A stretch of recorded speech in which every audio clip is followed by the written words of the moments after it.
اللہ الرحمن الرحیم۔ آج آپ کی خدمت میں دوبارہ حاضر، آپ کے زندگی میں بہتر تبدیلیاں لانے کے لیے میں اسٹریس مینجمنٹ کی ایپیسوڈ نمبر 2 میں محمود آپ کی خدمت میں حاضر ہوں۔ امید ہے کہ آپ کو یہ بھی پسند آئے گی، اور ایپیسوڈ نمبر 1 آپ لوگوں نے جس طرح پسند کیا، میں اس کے لیے آپ سب کا شکر گزار ہوں۔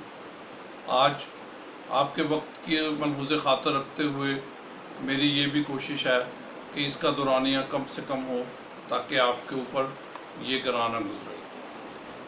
آج اس کے تھوڑی سی اور رخ کی طرف ہم چلیں گے۔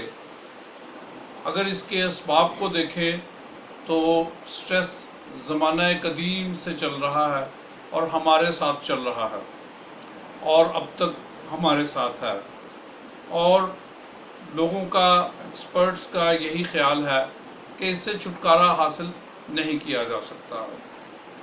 اور اس میں جو ابتدائی علامات ہیں، اس میں جیسے انسان سٹریس سے پہلے تھوڑا مسل ٹینس میں پوزیشن میں آتا ہے، اور آتے ہی فوراً وہ اس کے بعد جو اس کی سٹریس کی صورتحال آتی ہے تو فوراً اس کے اوپر فائٹ اور فلائٹ کی کیفیت طاری ہوتی ہے، اور اسی میں میڈیکل سائنس اس پہ متفق ہے کہ اگر اسی وقت اس کا بلڈ شوگر لیول چیک کیا جائے تو وہ بہت ہائی آئے گا، اور اس کی ہارٹ بیٹ، یہ تو آپ ویسے ہی چیک کر سکتے ہیں، بہت تیز ہو جائے گی۔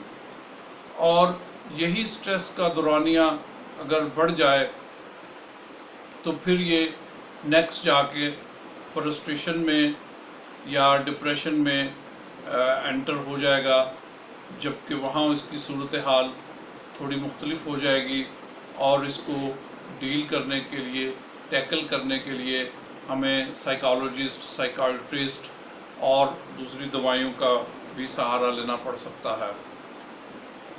یورپ میں یہ ایگری کیا گیا ہے کہ 80% بیماریاں جو ہیں یہ صرف سٹریس سے پیدا ہو رہی ہیں۔ حالانکہ آپ دیکھیے وہاں پہ ایجوکیشن لیول کیا ہے، اویئرنیس لیول کتنا ہے، اور سب لوگ ایک دوسرے کے ساتھ کس طرح مل کے کام کر رہے ہیں۔ تو ہماری زندگی میں بھی یہ اس سے بھی زیادہ اس کی ریشو ہوگی۔ ہم سب کو چاہیے ایک دوسرے کے لیے کام کریں، ایک دوسرے کے سٹریس لیول کو کم کر سکیں، اور اسی کے ساتھ میں آپ سے اجازت چاہوں گا۔ اپنا خیال رکھیے، اپنے ارد گرد سب کا خیال رکھیے۔ اللہ حافظ۔